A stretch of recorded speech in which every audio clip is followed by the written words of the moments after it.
Delhi university के professor doctor Ritu Singh को न्याय दिलाने के लिए भीम आर्मी जय भीम के राष्ट्रीय अध्यक्ष मंजीत सिंह नौटियाल पहुंचे दिल्ली। नमस्कार, जय भीम, जय संविधान। मैं संतोष मेहरा, मेरे लिए देशी सर्वोपरि सिर्फ सच के साथ। आप देख रहे हैं Santosh Mehra official channel. Bhim army जय भीम संगठन के नेतृत्व में दिल्ली से क्रांति का उदय हो चुका है। यह न्याय समानता की लड़ाई बड़ी हो चुकी है। यूनिवर्सिटी के अधिकारियों को 15 दिन का समय दिया है, उसके बाद यह आंदोलन एक सैलाब लाएगा। भीम आर्मी जय भीम के राष्ट्रीय अध्यक्ष मंजीत सिंह नौटियाल ने क्या कहा, आप पूरा वीडियो देखें। ये एक स्टेट का मामला नहीं है, ये मामला लखनऊ में कई वर्षों से चल रहा है और वहां 69,000 शिक्षक लोग वहां वर्षों से बैठे, उनको नियुक्ति इसलिए नहीं दी जा रही कि वो बहुजन समाज के बच्चे हैं। और वहां के मुख्यमंत्री जी कहते हैं कि हमें यही नहीं पता कि आपकी नौकरी किसी और को दे दी गई है। तो इसलिए सम्मानित साथियों, मैं आपसे कहना चाहता हूं, अगर इस लड़ाई को आप आगे बढ़ाना चाहते हो, ये लड़ाई फूले साहब अम्बेडकर ने लड़ी, ये लड़ाई मौलाना साहब काशीराम जी ने लड़ी और इस लड़ाई को भीम आर्मी भी लड़ रही है। तो मैं आपसे कहना चाहता हूं कि देश की जो व्यवस्था है, देश की जो व्यवस्था है, चाहे वो लोकतंत्र के चारों स्तरों में कोई सा भी विभाग हो, उसकी यह प्रक्रिया चल रही है कि कहीं भी अम्बेडकरवादी को नहीं रहने दिया जाएगा। लेकिन भीम आर्मी की यह लड़ाई है कि अगर कहीं अम्बेडकरवादी के व्यक्ति को छेड़ा जाएगा तो वहीं हम लोग नीला करने का काम करेंगे। ये भीम आर्मी की लड़ाई, क्योंकि भीम आर्मी जय भीम संगठन के नेतृत्व में आप लोग जानते हैं कि लगभग 2 वर्षों से आरक्षण और जमीन का मामला चल रहा है और इस लड़ाई को आप पूरे देश के अंदर बड़ी मजबूती से आगे बढ़ा रहे हैं। वो लड़ाई आपके लिए इतनी महत्वपूर्ण है, अगर यहां दिल्ली यूनिवर्सिटी के अंदर आप लोग सोचिए 800 सीटें पूरी होती, क्या उन प्रोफेसरों की जिम्मेदारी नहीं थी कि हमारी बहन को सस्पेंड कर दिया गया, कि उनको भी यहां जिम्मेदारी नहीं थी कि यहां बैठने की? यह उत्पीड़न इसलिए हो रहा है कि विभाग कोई भी हो, सबसे तुम्हें समाप्त करने की तैयारी पूरी आरएसएस के द्वारा की जा रही है। और ये लड़ाई आप लोगों को, क्योंकि हम लोग बाबा साहब को मानने वाले लोग हैं, महापुरुषों को पढ़ा है, उनके लिए संघर्ष कर रहे हैं। और भीम आर्मी जय भीम संगठन ने भी आपको यही सिखाया है और प्रत्येक कार्यकर्ता उस पर पूरी निष्ठा और ईमानदारी से काम कर रहा है, मैं जानता हूं। इसलिए सम्मानित साथियों, हमारे जो है वरिष्ठ अधिवक्तागण ने, उन्होंने कहा कि देश के अंदर 15% लोगों पर ही जमीनें क्यों हैं, क्योंकि ये मुख्य जड़ है। अगर हमारे लोगों के साथ में अत्याचार होता है, मैं इस पर प्रकाश इसलिए डालना चाहता हूं कि सबसे बड़ा कारण आपकी आर्थिक स्थिति कमजोर होना है, इसलिए आप लोग कामयाब नहीं हो पा रहे। बाबा साहब डॉक्टर अम्बेडकर ने आर्टिकल 16 में यह कहा कि देश के अंदर कोई भूमि वंचित नहीं रहेगा। बाबा साहब ये कहते हैं और इसको सुरक्षित लिखा गया है। लेकिन मैं आपसे पूछना चाहता हूं कि बहुजन समाज के लोगों को, तो फिर आपके पास कितने लोगों के पास जमीनें, आप लोग भूमि वंचित क्यों हैं? आपको वो जमीनें क्यों नहीं दी जा रही है? क्योंकि आरएसएस का एजेंडा एक ही है कि बहुजन समाज के लोगों को, जो डॉक्टर अंबेडकर जी ने कहा है कि जो बहुजन समाज के लोगों, देश के लोकतंत्र का जो सबसे बड़ा मंदिर है संसद, उस पर कब्जा करो। लेकिन आरएसएस ने एक प्लानिंग करी कि इनको सबसे बड़े मंदिर का जाने का रास्ता इनके लिए कैसे बंद किया जाए, इनकी आर्थिक कमर तोड़ दो, इनको गरीब बना दो, इनको मजदूर बना दो, आरक्षण को खत्म कर दो, सारी कंपनी को प्राइवेट सेक्टर में डाल दो, आरक्षण खत्म हो जाएगा, कोई डीएमएसएसपी नहीं रहेगा, कोई इनकी बात को नहीं सुनेगा। इसलिए भीम आर्मी जय भीम संगठन के द्वारा जमीनों को आंदोलन छेड़ा गया और हमारे मित्र, जब पंजाब के अंदर चरणजीत सिंह चिन्नी मुख्यमंत्री थे, हमने उनसे निवेदन किया कि आप संत महापुरुषों को मानने वाले व्यक्ति हैं। आपकी कलम में ताकत है, आप इनको जमीन दो, उन्होंने जमीन दी।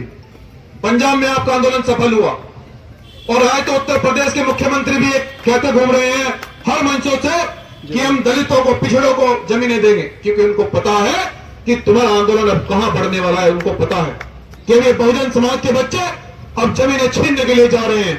बहुजन समाज के लोगों में पूरे विश्वास के साथ आज दिल्ली की सड़कों से कहना चाहता हूं कि जिस दिन तुम्हारे पास जमीनें हो गई, किसी माई के लाल की डीएम, एसएसपी हो, चाहे सीएम और पीएम हो, चाहे देश का कितना ही बड़ा पदाधिकारी या कार्यकर्ता हो, किसी की हिम्मत इतनी नहीं होगी कि तुम्हें साथ जुल्म और जाति हो जाए, क्योंकि तुम आर्थिक रूप से मजबूत होंगे, तुम्हारे घर में लाइसेंस के रिवॉल्वर और कट्टे होंगे, तुम्हें कोई अत्याचार तुम्हारे पर शोषण नहीं होगा। हमारे समाज के अंदर यह आंदोलन मजबूत इसलिए कमजोर पड़ जाते हैं। बहुजन समाज के लोग ऐसा नहीं है कि आंदोलन करना नहीं चाहते, वो चाहते हैं, वो बाबा साहब के कार्यों को आगे बढ़ाना चाहते हैं, लेकिन उनकी आर्थिक कमर सरकार ने इतनी तोड़ी है कि अगर वो यहां 2 दिन रुक जाए तो घर में परेशानी हो जाएगी। मैं समाज की पीड़ा स्पष्ट रूप से बता रहा हूं। इस कमर को मजबूत करने के लिए बहुत सारे लोगों ने कहा कि तुम पार्टी ज्वाइन कर लो, तुम ये कर लो, वो कर लो। हमने कहा हम बाबा साहब के अनुयायी हैं, भीम आर्मी जय भीम संगठन के नेतृत्व में इस कार्य को मजबूती से आगे बढ़ाया जाएगा और हम जिंदा रहे न रहे, लेकिन ये आज मैं दिल्ली की जनता से और यहां सड़कों पर वादा कर रहा हूं कि जब तक जमीनें वापस नहीं, जब तक न कोई कार्यकर्ता चुप रहेगा, न कोई पदाधिकारी चुप रहेगा, हम देश में एक बड़ा जनसाल सैलाब लाकर ही दम लेंगे। मैं वादा कर रहा हूं। इस देश के अंदर जिस प्रकार से पिछड़ों के साथ में जुल्म किया जा रहा है, इस देश के अंदर मुसलमान भाइयों को एनआरसी के नाम पर सताया गया, कोई घटना ऐसी नहीं है जो लड़ाई आपने नहीं लड़ी। हमारे वकील साहब जानते हैं और ये हम कोई एहसान नहीं कर रहे हैं, ये बाबा साहब का कर्ज उतार रहे हैं। लेकिन मैं आज हमारे जो सुप्रीम कोर्ट के वकील साहब हैं, मैं उनको आज इस मंच से कहना चाहता हूं कि आज भीम आर्मी को आप पर बहुत गर्व है, भीम आर्मी को आप पर गर्व है। और मैं इस बात को सीना तान कर कहता हूं कि बाबा साहब के सच्चे अनुयायी होने का काम आप भी कर रहे हैं वकील साहब। और मैं ये भी बताना चाहता हूं अपने संगठन की ओर से कि आपके सम्मान में जब तक हम जिंदा हैं, एक इशारा करके देखना वकील साहब, आप बाबा साहब का वो कर्ज उतार रहे हो जिस समय बाबा साहब डॉक्टर अंबेडकर महाराष्ट्र से चुनाव लड़ना चाहते थे और मनवादी लोगों ने उन्हें कहा कि अगर अंबेडकर अगर संसद में चला गया तो संविधान ऐसा लिखेगा तुम्हारी नसबंदी कर देगा। जब जाकर पश्चिम बंगाल के मुसलमानों ने वहां कहा कि डॉक्टर अंबेडकर पश्चिम बंगाल से चुनाव लड़ेंगे, मुसलमान सब बैठ जाएंगे, डॉक्टर अंबेडकर को चुनाव लड़ा जाएगा। वो फर्ज हमारे भाई महमूद पाशा जी कर रहे हैं। मैं इसलिए कहना चाहता हूं आपसे कि ये लड़ाई हम सभी को, दलित मुसलमान पिछड़ों को लड़नी है। जो साहब काशीराम जी मुहावरा देकर गए, जो वो सूत्र बहुजन का देकर गए, मैं पिछड़े समाज के लोगों से भी कहना चाहता हूं, अरे भाई आप क्यों बंदर बाट के चक्कर में पड़े हैं, क्यों आप इनकी चाटुकारिता कर रहे हैं? आप इस देश के राजा हैं, ये बाबा साहब फूले साहब अम्बेडकर कह कर गए, ये वो बता कर गए। भाई तुम संघर्ष करो, हम तुम्हारे साथ हैं। भाई अब संघर्ष करो, हम तुम्हारे साथ हैं। भाई अब संघर्ष करो, हम तुम्हारे साथ हैं। बहना के सम्मान में, बहना के सम्मान में, बहना के सम्मान में, जय भीम जय भीम। मनवादी ने बनाया तो इसको भरोसा करना बेकार है। मेरी बात मतलब कि जितनी आवाज भीम आर्मी के लोग हैं, माइक की जरूरत नहीं पड़ती है, डाउन करो। सम्मानित साथियों, हम पिछड़े समाज के लोगों से भी कहना चाहते हैं कि जो समीकरण हमें साहब काशीराम जी ने दिया था, उस समीकरण को आपने आगे बढ़ाया, उत्तर प्रदेश के अंदर आप लोगों ने सरकार बनाई और बाबा साहब डॉक्टर अंबेडकर ये कहकर गए कि जो कौम अपना इतिहास नहीं जानती वो कभी शासक नहीं बन सकती है। इसलिए सम्मानित साथियों, हम आपसे एक कहना चाहते हैं कि ये लड़ाई ये लड़ाई बहुजन समाज की लोगों की है, ये लड़ाई जाति की नहीं है। जब तक इस लड़ाई को बहुजन समाज के लोग अपनी लड़ाई को नहीं समझेंगे, हम किसी भी सूरत में कामयाब नहीं हो पाएंगे। आज अगर यहाँ रितु बहन बैठी है, आज अगर यहाँ रितु बहन बैठी है, तो क्या रितु बहन की जिम्मेदारी बनती है आंदोलन करने की? क्या हजारों बहन जो बाबा साहब के दिए हुए संविधान को मानती है और इस देश की बेटियां, क्या उनको उनकी जिम्मेदारी नहीं बनती? मैं यही कहना चाहता हूं कि बहुजन समाज के लोगों, चल गया वो कहावत है कि मेरा घर जलते देखने वालों, फौज का छप्पर आपका है, मेरे घर को जलते देखने वालों, फूस का छप्पर आपका है। आज नंबर मेरा है, कल नंबर आपका है, ये याद रखना। सम्मानित साथियों, तो इसलिए अगर आप इस आंदोलन को अगर कामयाब करना चाहते हो, मैं आप तमाम लोगों से कहना चाहता हूं और बहुजन मीडिया के लोगों से भी कहना चाहता हूं, आप लोग जानते हो कि कोई भी आंदोलन हुआ हो, कोई आंदोलन ऐसा नहीं जो हमने नहीं जीता हो। जिस आंदोलन की आवाज सरकार के कानों तक नहीं गई हो, आज तक कोई ऐसा आंदोलन दिल्ली में हमने नहीं करा। इसलिए हम ये चाहते हैं कि हो गई है पीर पर्वत से अब पिघलनी चाहिए, हो गई है पीर पर्वत से अब पिघलनी चाहिए। अब हिमालय से कोई गंगा निकलनी चाहिए। हंगामा खड़ा करना मेरा मकसद नहीं, अब ये सूरत किसी भी सूरत में बदलनी चाहिए। सम्मानित साथियों, हम आपसे यही कहना चाहते हैं कि आज हम इस यूनिवर्सिटी के कुछ अधिकारियों से बात करेंगे, क्योंकि आप लोग जानते हैं कि जमीन से जुड़े हुए लोग हैं। सवाल पूछेंगे लोग, गांव में पूछेंगे, शहर में पूछेंगे, कस्बे में पूछेंगे कि आप बहनों को सम्मान दिलाने के लिए, उनको न्याय दिलाने के लिए गए थे, क्या हुआ? इसलिए जब तक यहाँ के अधिकारियों से वार्ता नहीं, यहाँ से कोई नहीं लेगा। और मैं आपसे कहना चाहता हूं कि हमेशा एक बात याद रखना, बहुजन समाज के लोगों और भीम आर्मी जैन संगठन के कार्यकर्ताओं, बाबा साहब डॉक्टर अंबेडकर संघर्ष नहीं करते तो हम यहाँ नहीं होते, आप जानते हैं। वो बात अलग ही कि बाबा साहब के दिए पर लोग नमक हरामी कर रहे हैं, 95% लोग, वो बात अलग है। लेकिन बहुजन समाज के लोगों, बस ये याद रखना कि मरते दम तक संघर्ष जो करे उसे इसलिए अम्बेडकरवाद कहते हैं। किसी भी परिस्थिति में अपने परिवार को छोड़कर अन्याय की लड़ाई में कूद जाए उसे अम्बेडकरवाद कहते हैं। अपनी नौकरी को छोड़कर समाज को सामाजिक न्याय की लड़ाई में कूद जाए उसे अम्बेडकरवाद कहते हैं। और अम्बेडकरवाद के रास्ते पर चलना कोई गुड्डे गुड़िया का खेल नहीं है। लोग अपनी बेटी को घर से नहीं निकलने देते हैं। परिवार में जब कोई बेटी स्कूल ट्यूशन से 1 घंटा लेट हो जाती है तो परिवार परेशान हो जाता है। लेकिन हमारी बहन तो यहाँ 125 दिन से बैठी है, उसका हृदय देखो, उसकी पीड़ा देखो। वो हमारी बहन है, जितनी पहलवान थी वो इंडिया गेट पर वो रो कर तड़प कर चली गई।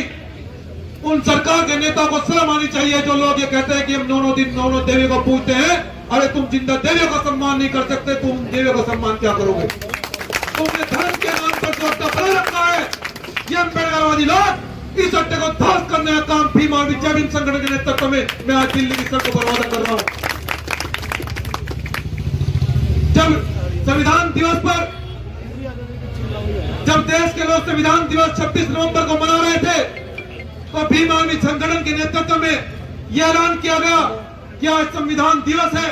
लेकिन जो पिछड़े क्षेत्र हैं, जो ग्रामीण क्षेत्र हैं, जहां तक संविधान आज तक नहीं पहुंचा है, जो हमारे दलितों पर, गरीबों पर, वंचितों पर, शोषितों पर, मुस्लिमों पर, आदिवासियों पर आज भी गोली और बंदूक के दम पर न्याय होता है, हम संविधान को वहां तक पहुंचाएंगे। संगठन ने यह वादा किया कि 14 लाख प्रतियां हम लोग संविधान की प्रस्तावना की पूरे देश में बांटने का काम करेंगे ताकि संविधान प्रभावशाली हो सके।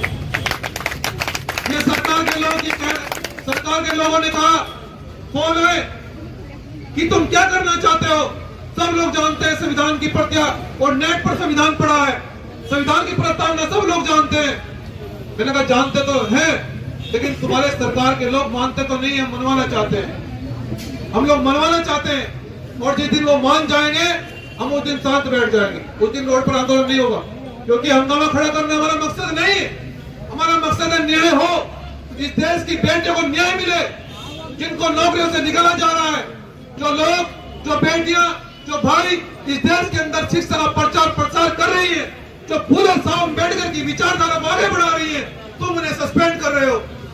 हम ये कहना चाहते हैं कि सुधर जाओ, वरना भीम आर्मी के लोग सुधारना भी जानते हैं। तो इसलिए सम्मानित साथियों, मैं अपनी बात को अब अंतिम रूप देते हुए, ये जो हमारी बहन है, यहाँ यूनिवर्सिटी के कुछ अधिकारियों से वार्ता हो जाए। सूचना हो गई है, शायद कुछ अधिकारी मिले नहीं।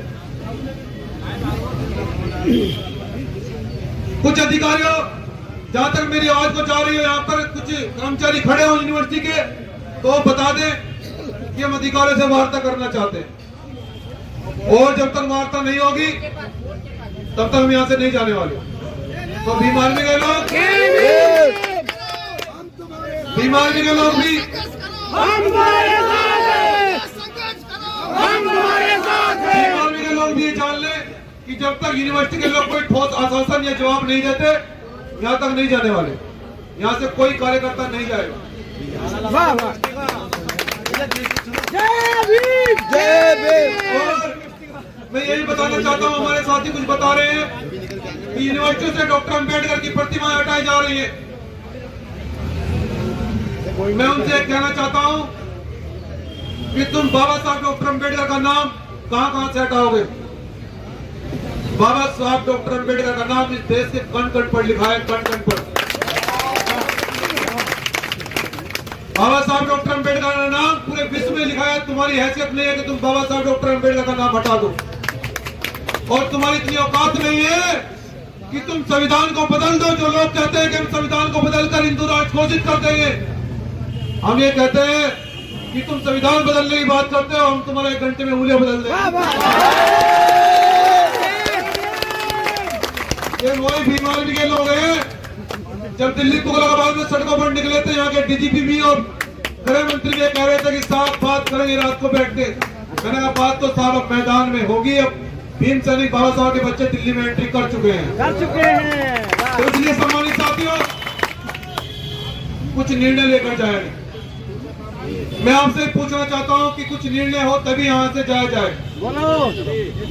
लोग हमेशा से यहाँ लोग आते हैं, बहुत सारे लोग आते हैं, उनका भी मैं सम्मान करता हूँ, लेकिन भीम आर्मी जैन संगठन के लोग दूसरे किस्म के हैं, साहिवानी है। मैं जानता हूँ आप लोग किस किस तरह से चलकर बिजनेस करते हैं, और यही बाबा साहब डॉक्टर अम्बेडकर ने हमें सिखाया। तो इसलिए अगर यूनिवर्सिटी के लोग अगर ठोस आश्वासन नहीं देते हैं, मैं ये भी बताना चाहता हूँ, अगला कदम, अगर यूनिवर्सिटी के लोग अगर ठोस आश्वासन नहीं देते हैं, तो अगला कदम रितु बहन के समर्थन में यहाँ इतना बड़ा जनसैलाब लाएगा कि यहाँ दिल्ली के जो अधिकारी हैं, जो दिल्ली सरकार के लोग हैं, अगर रितु बहन कहेगी तो सांस लिया जाएगा, वरना सांस लेना बंद कर देगी।